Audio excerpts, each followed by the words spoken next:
الله الرحمن الرحيم إن الحمد لله نحمده ونستعينه ونستغفره ونعوذ بالله من شرور أنفسنا ومن سيئات أعمالنا من يهده الله فلا مضل له ومن يضلل فلا هادي له وأشهد أن لا إله إلا الله وحده لا شريك له وأشهد أن محمدا عبده ورسوله أما بعد فإن أصدق الحديث كتاب الله وخير الهدى هدى محمد صلى الله عليه وآله وسلم وشر الأمور محدثاتها وكل محدثة بدعة وكل بدعة ضلالة وكل ضلالة في النار.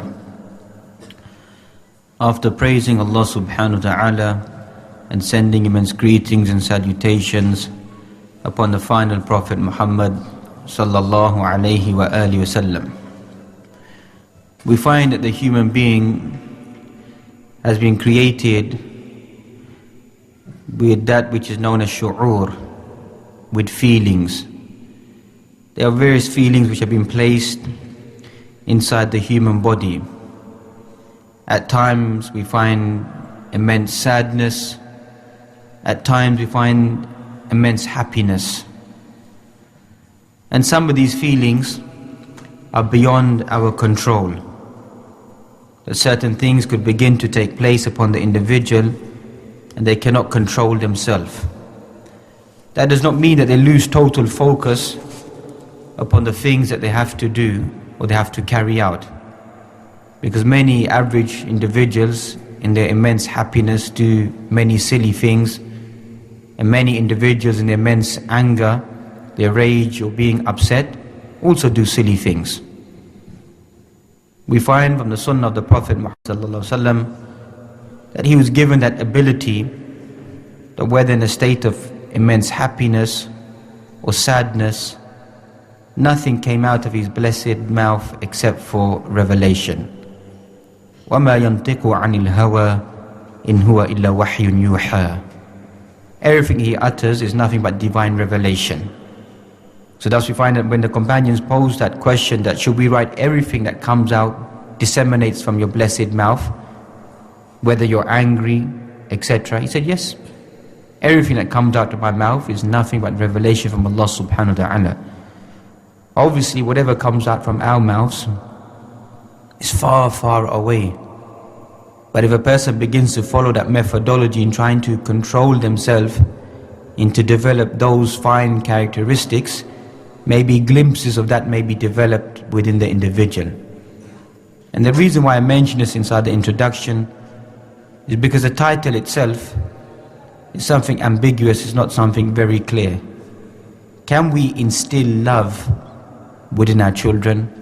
Is it possible to purchase or buy love and to place it into the heart of the individual? That is a key question that we need to begin our lives with. There are certain things that we can control and certain things that we cannot control.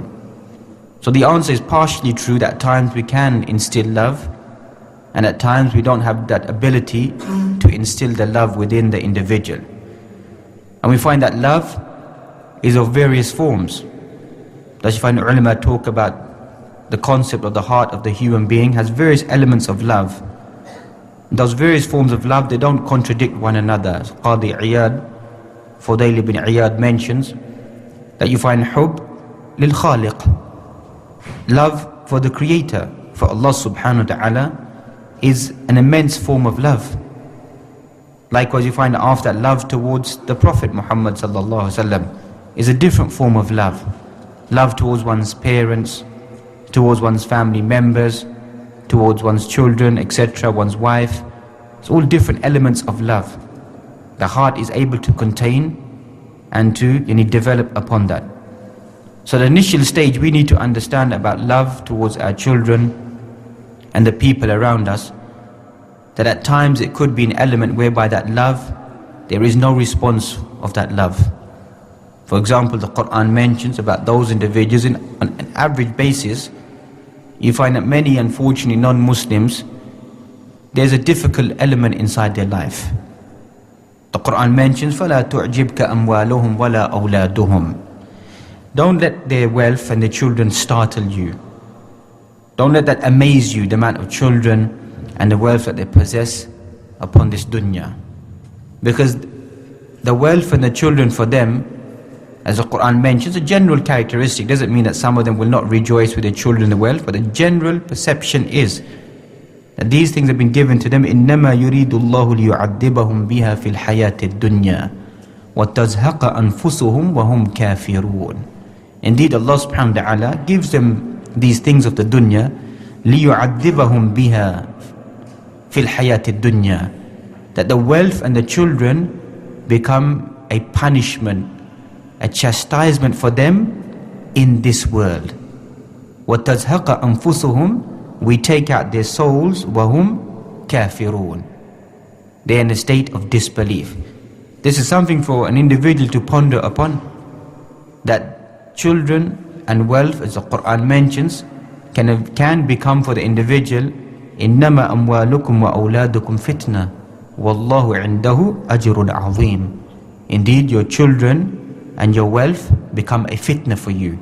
So for many of the average individual, we find their wealth and their children has become a trial or tribulation for those individuals. And just before the ayah we find Allah subhanahu wa ta'ala mentioned, يَا أَيُّهَا الَّذِينَ آمَنُوا إِنَّ مِنْ أَزْوَاجِكُمْ وَأَوْلَادِكُمْ عَدُوًّا لَكُمْ فَاحْذَرُوهُمْ. Oh, you believe, indeed your wealth and your children, your spouses, your family members are enemies towards you. فَاحْذَرُوهُمْ, stay away from them.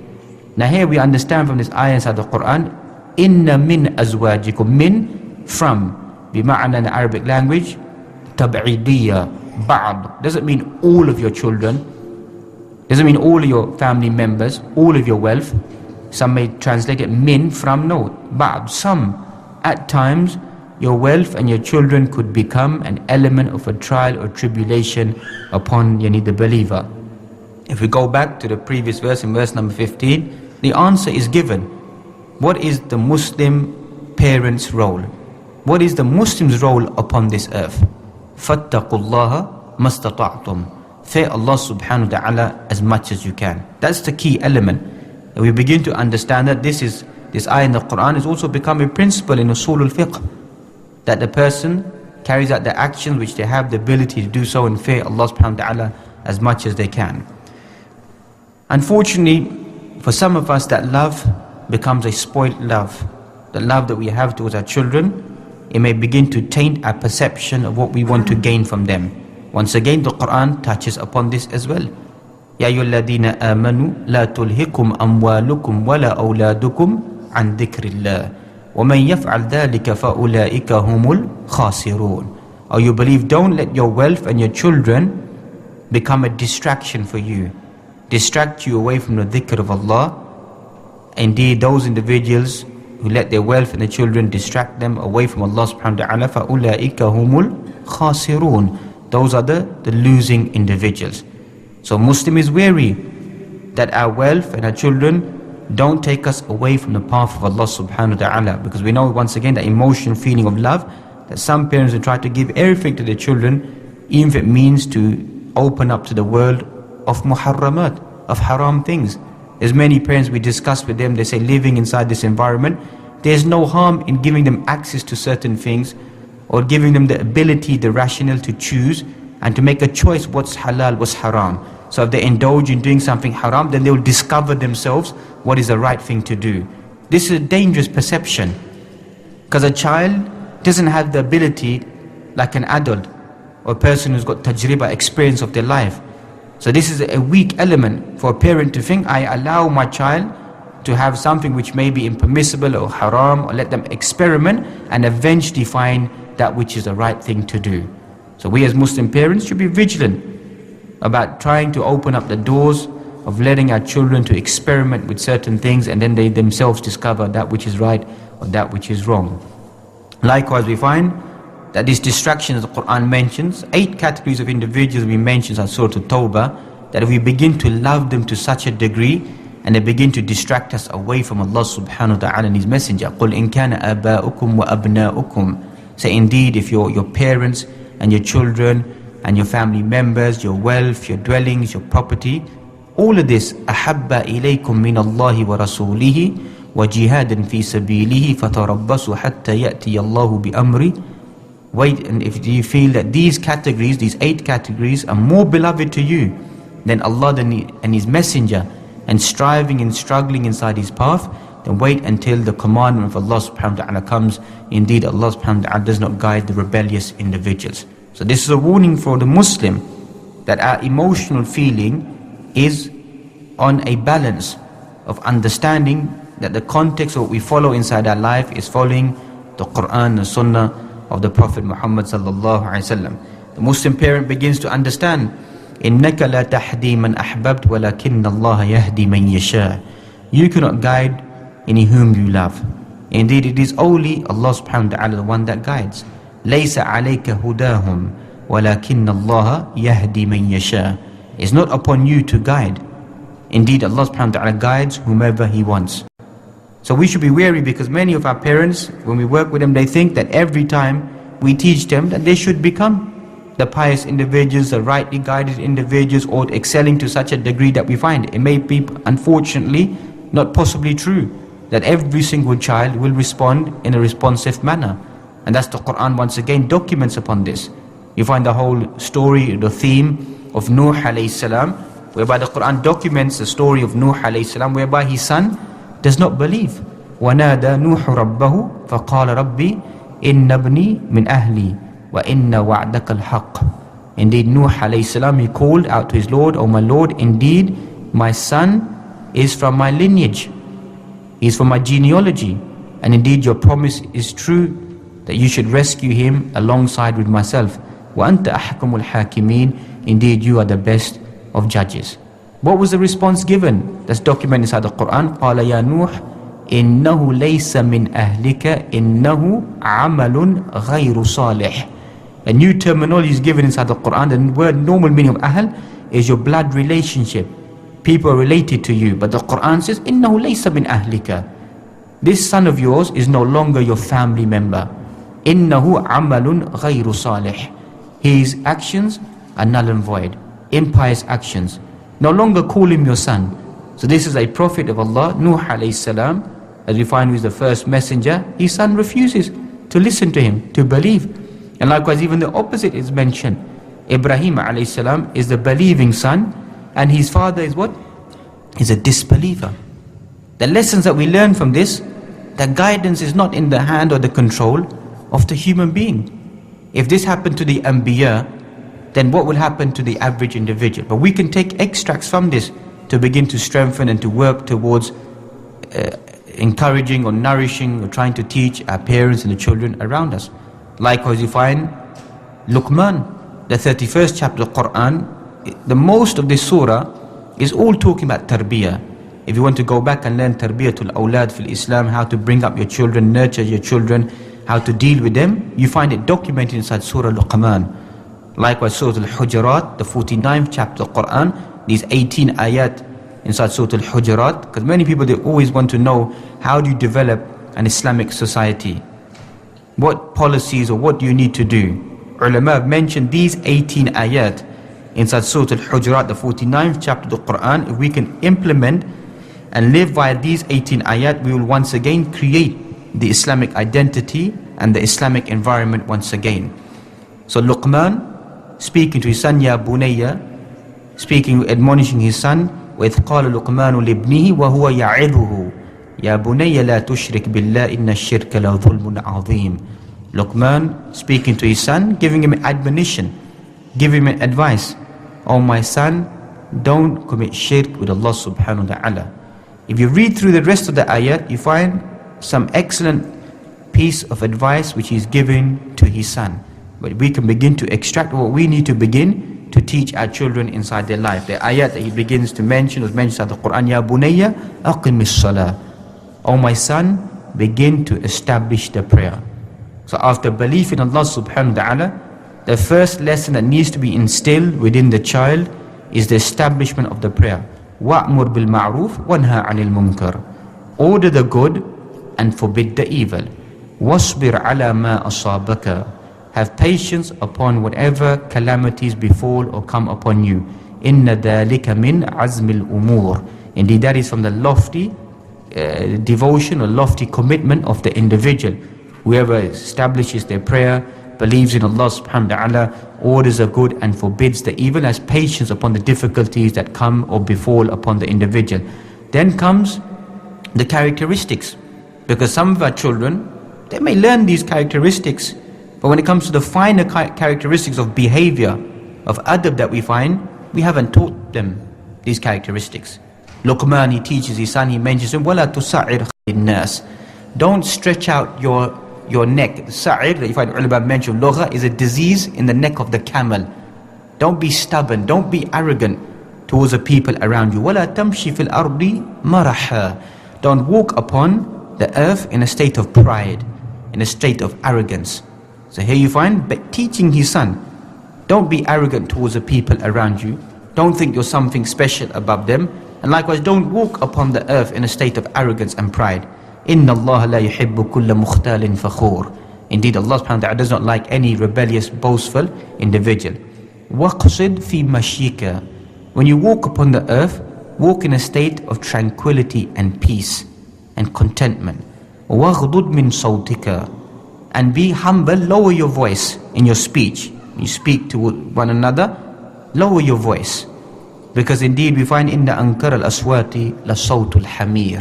Indeed, the most wretched of voices is the braying of the ass, the sound of the donkey. These are all adab that the Quran is teaching us, how we teach our children how to conduct, how to behave, how to walk, how to talk, which at times some of us Muslim parents or Muslim teachers, we don't seem to instill these practical teachings within our children, unfortunately. Likewise, we find that natural love is there that a child or the parent has towards the child. Every single Muslim, as we know, the Quran mentions the opposite to the non-Muslims that we mentioned, that their children become a form or a source of punishment or torture for them upon this earth. As for the believers, al-malu wal-banun zinatul hayatid dunya. Wealth and children are the beautiful things of this dunya. That's what most individuals, they aspire to have, the wealth and the children. So obviously this is something which is halal if the person uses it in the correct manner. The Quran mentions this great blessing, وَأَمْدَدْنَاكُمْ بِأَمْوَالٍ وَبَنِينَ وَجَعَلْنَاكُمْ أَكْثَرَ نَفِيرًا. We've bestowed upon you the blessings of wealth and baneen and children. Indeed, we have made you numerous in manpower and number. Till eventually the children, they become, as the Quran mentions, the supplication of Ibadur Rahman, the supplication of servants of Ar-Rahman mentioned towards the end of Surah Al-Furqan, وَعِبَادُ الرَّحْمَنِ الَّذِينَ يَمْشُونَ عَلَى الْأَرْضِ هَوْنًا. Servants of Allah subhanahu wa ta'ala walk upon the earth in a state of tranquility, in a state of peace. Till eventually the dua is mentioned, وَالَّذِينَ يَقُولُونَ رَبَّنَا هَبْ لَنَا مِنْ أَزْوَاجِنَا وَذُرِّيَّاتِنَا قُرَّةَ أَعْيُنٍ وَجَعَلْنَا لِلْمُتَّقِينَ إِمَامًا. The pious individuals, their supplication is, make from amongst our spouses and our children the coolness, the tenderness of our eyes, and make us to become amongst those individuals, the pious individuals, leaders for the people around us. So thus it becomes incumbent upon us, because sometimes we're focusing upon so many different things, and sometimes it's easy to focus upon the world around us and to lose focus upon the people who should be close to us. The Quran mentions at Surah Al-Tahrim, the 66th chapter of the Quran, يَا أَيُّهَا الَّذِينَ آمَنُوا قُوا أَنفُسَكُمْ وَأَهْلِيكُمْ نَارًا. O you believe, save yourselves and your family members from the hellfire. Not to say that we shouldn't be worried about anything else, but the real cause for a Muslim is worrying about oneself and their family members. Some of us Muslims, we lose focus upon that we think it is not very, very important to save oneself and one's family members. There are other tasks that we need to carry out inside our life, and this could be, may Allah forbid, a deception of the devil. Talbis Iblis, deception devil, it becomes easy for a person to focus upon other things and not focus upon those direct subjects which happen to be underneath them. Likewise, you find that Islam encourages the concept of rahmah, of mercy, of compassion. Man la yarham la yurham. Whoever doesn't show mercy will not be given any mercy. So this is the characteristic of the parents. That a parent understands the relationship towards the child. One way of is to show compassion, mercy and concern. Because we know in general how our culture creates a big divide between the father and the son. There's hardly any relationship, there's hardly any love. Many of us, we grow up feeling hatred, animosity, lack of conviction or relationship with our parents, because we've just drifted away. It always seems to be just commandments which are given to the child or given to the son, etc. So we find that mercy, compassion, in everything in our life we try to go back to the sunnah. But how about in these practical steps which have been mentioned in the life of the Prophet Muhammad sallallahu alaihi wasallam, whereby we find in a famous hadith in Bukhari that one day he kissed Al-Hasan. So, and in the companion by the name of Al-Aqra, he said, indeed I have 10 children. I have 10 children, I've never kissed them in my life. So how did the Prophet Muhammad respond to this individual? Indeed, mercy has been snatched away from your heart. There's no element of mercy and compassion inside your heart if you cannot show any love and emotion and devotion towards your own children. Likewise, you find famous hadith in Bukhari again of Aisha radiallahu ta'ala anha, whereby she visualizes a mother with her 2 children. She has 3 dates. She gives 1 date each to each child, and she's left with 1 date. Before she can begin to eat her own date, the children have finished their date.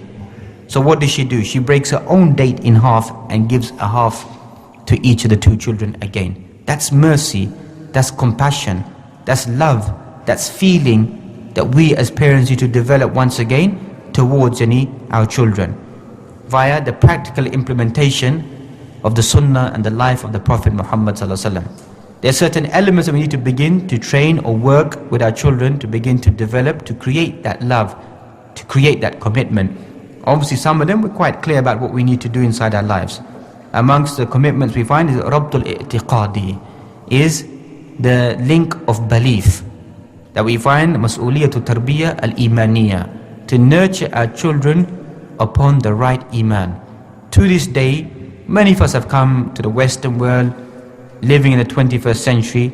Unfortunately, many of our parents or some members of our society still have cultural beliefs, superstitious beliefs, myths, fables, folklores, tales, etc. exist on a wide scale inside our community.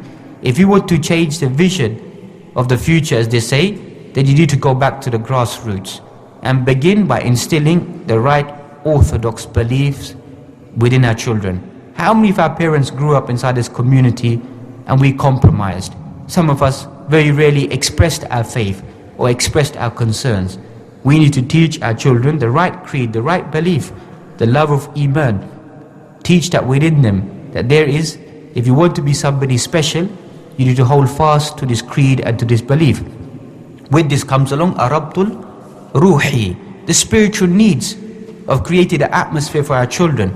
How many of us grew up whereby you find that there was no access to a masjid? You were not allowed to even possibly breathe appropriately inside the masjid. That if you did cough or you did laugh, then, excuse the expression, all hell would break out loose. And then we try to instill within them, have devotion, have ibadah, have worship. So sometimes we need to go back to the drawing board and reassess ourselves.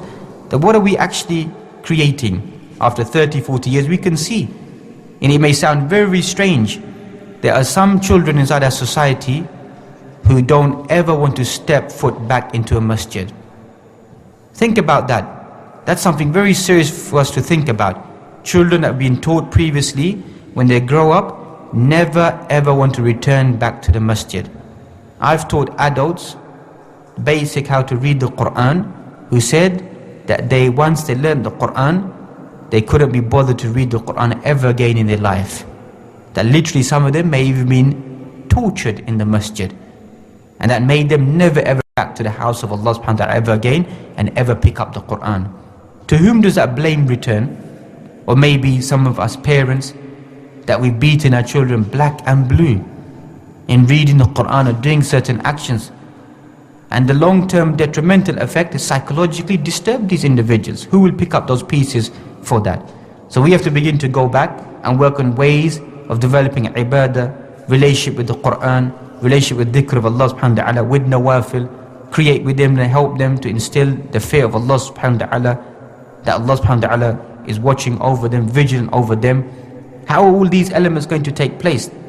This deserves a long analysis and study of our lives and what we're doing inside this society, to go back and to offer positive steps of changing the environment around us.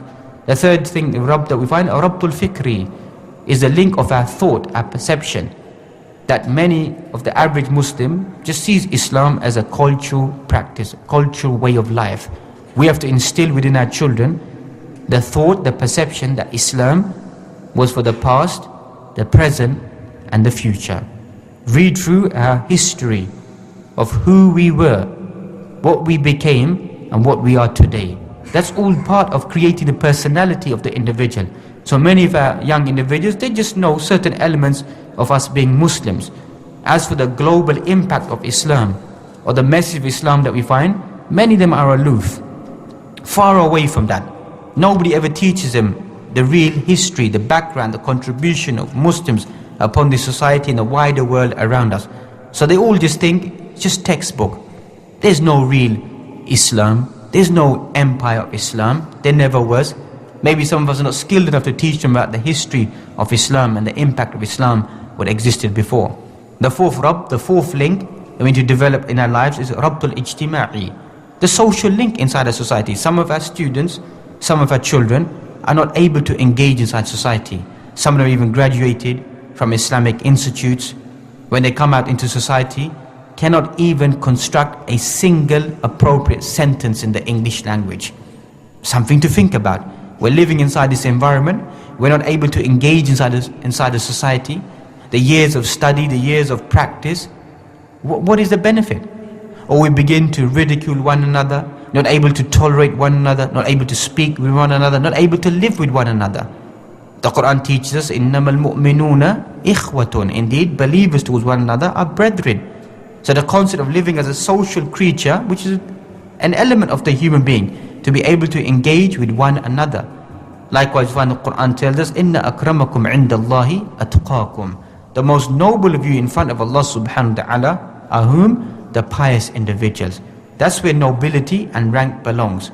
So this social element at times is also missing amongst many of us parents and many of the children in it as well. Fourthly, we find Rabtul Riyadi is the link of physical fitness. We have to bring all these elements together to create the ideal, even though there is no ideal, but linguistically the ideal identity of keeping our children physically fit. Some of us, we think it's haram to run, to jog, to swim, or to be engaged in some form of combat sport or whatever it may be. That's what some Muslims they think. They think it's haram. How is it haram if you go back to the prophetic traditions?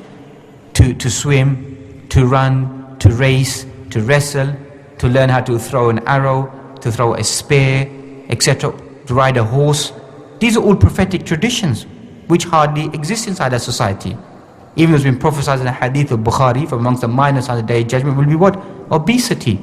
Obesity will become rampant in the world, in the Muslim ummah. And some of our children are heading in that direction. There's no element of physical fitness.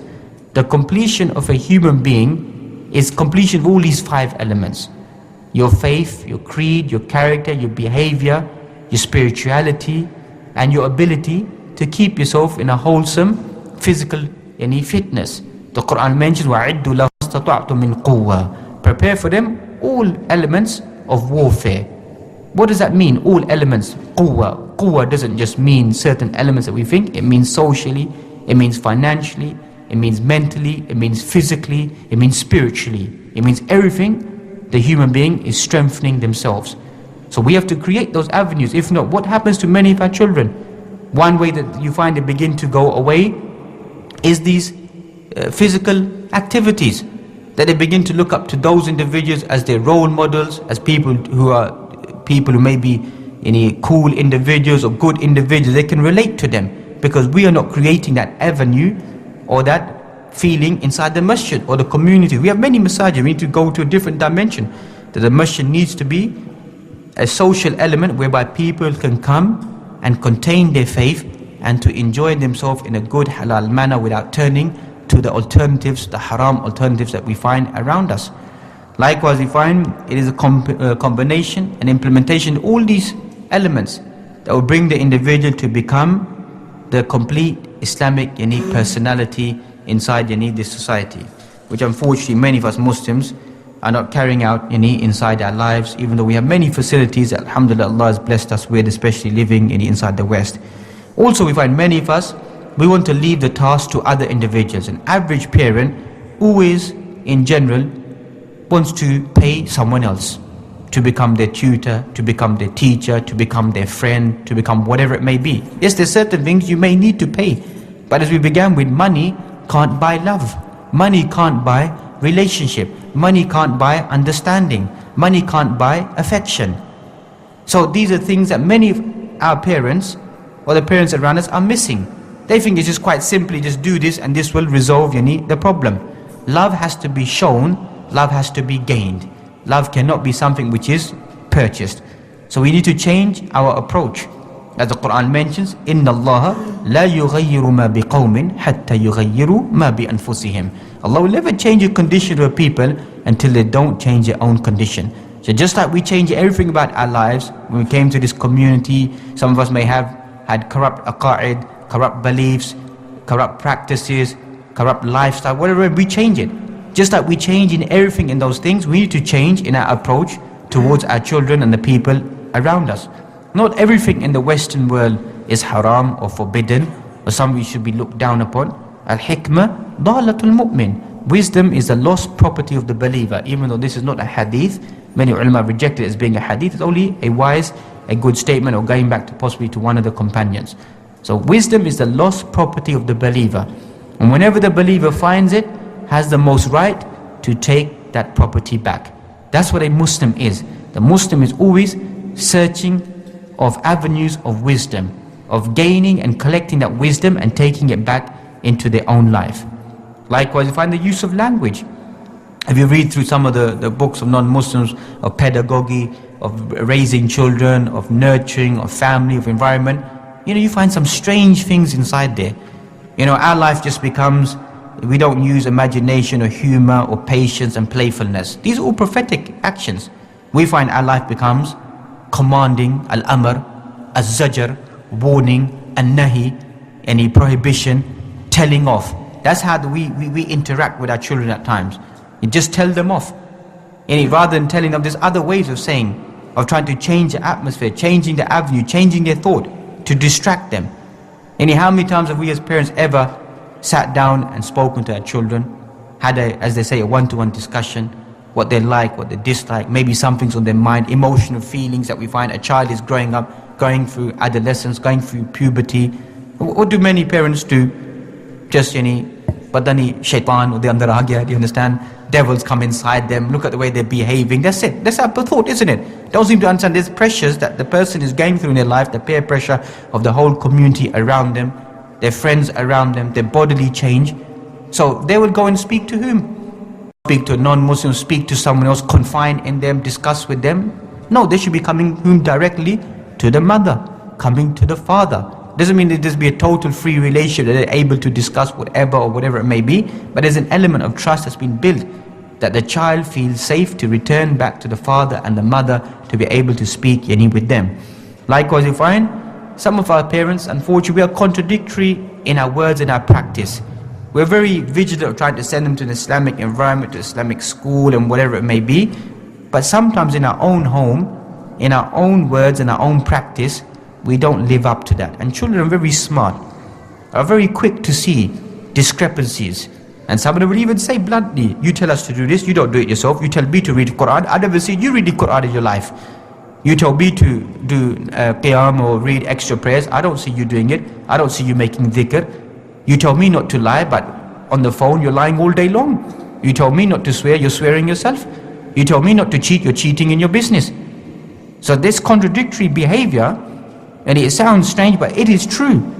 This has a big impact upon our children, because they are thinking that my father or my mother tells me something, but they don't do it in their own life. So it's not something so important at the end of the day. Likewise, we find that many of our children, unfortunately, have become orphans. What does that mean, they become orphans? Are our children orphans? No, they're not. Materialistically, our children are well off than what many of us were when we were growing up. Today you find children are not even born and their parents are buying them the latest Nike TN, 135, 140 pound, buying them before they're even born and storing them away. And all the children, most of you ask the children, all of them, I'm sure they got all the Nintendo DS Lite and 3D and PS this and Vita and everything. We will give it to them. But our children are still what? They're orphans. Why are they orphans? As the Arab poet, he mentioned lines of poetry, لَيْسَ الْجَمَالُ بِأَثْوَابٍ تُزَيِّنُنَا. Jamal, beauty, isn't the fine clothing that we wear, that we think this is beauty, this is luxury. بَلِ الْجَمَالُ جَمَالُ الْعِلْمِ وَالْأَدَبِ. Real beauty is the beauty of knowledge and etiquettes and behavior. لَيْسَ الْيَتِيمُ الَّذِي قَدْ مَاتَ وَالِدُهُ. The yatim isn't the one whose father has passed away. That's not an orphan individual that their father is no longer living.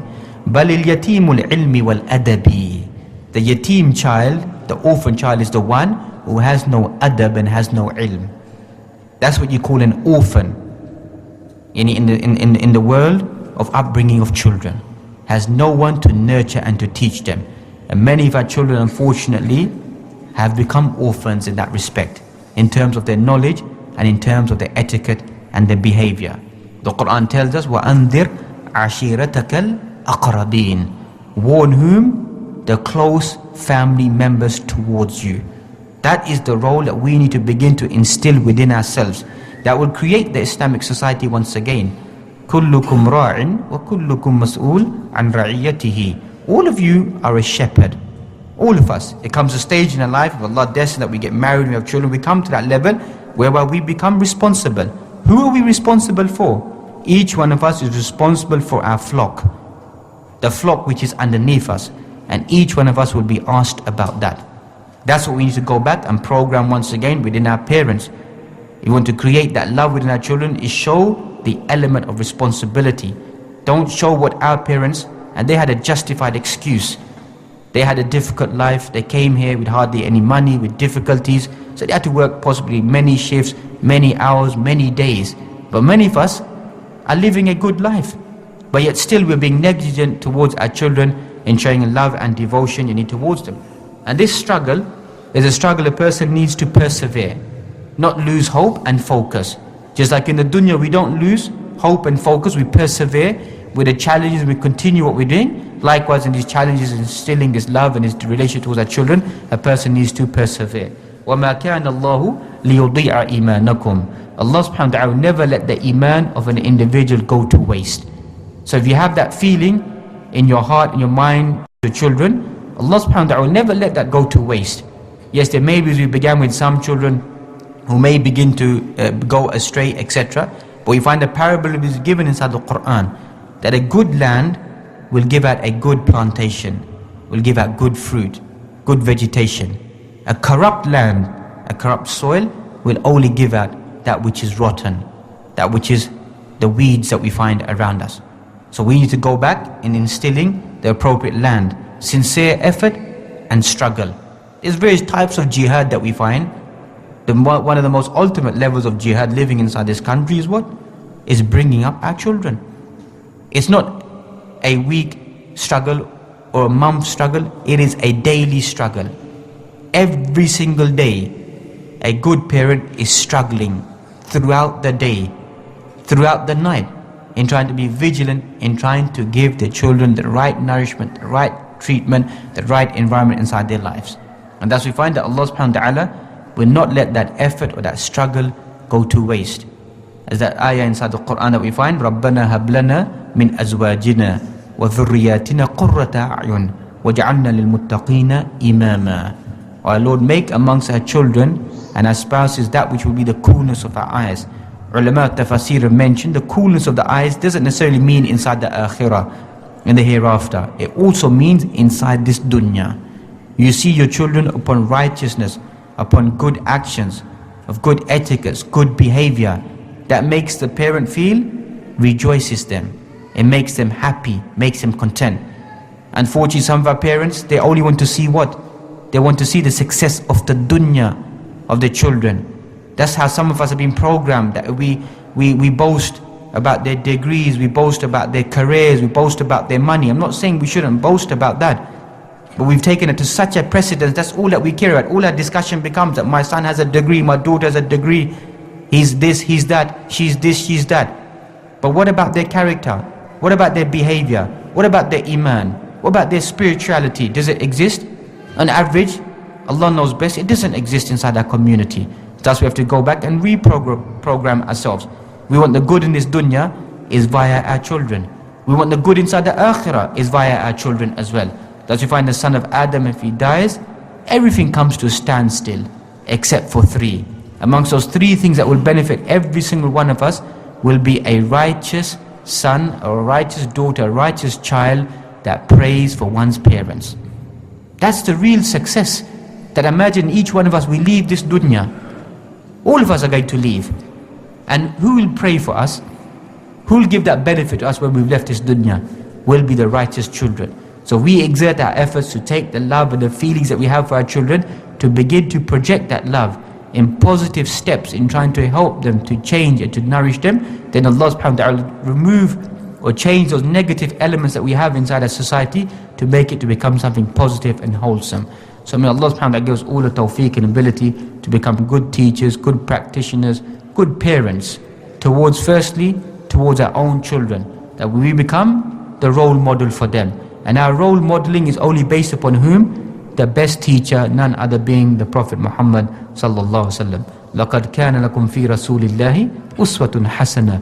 Indeed, for us to emulate and to copy him and to learn from his life and to extract those fawaid will be the best task for us to develop inside our life, to have success inside this dunya and even more so inside the akhirah. وَقُولُ قَوْلِ هَذَا وَأَسْتَغْفِرُ اللَّهَ لِي وَلَكُمْ وَلِجَمِيعِ الْمُسْلِمِينَ فَاسْتَغْفِرُوا إِنَّهُ هُوَ الْغَفُورُ الرَّحِيمُ. بارك الله فيكم. غرباء غرباء غرباء غرباء.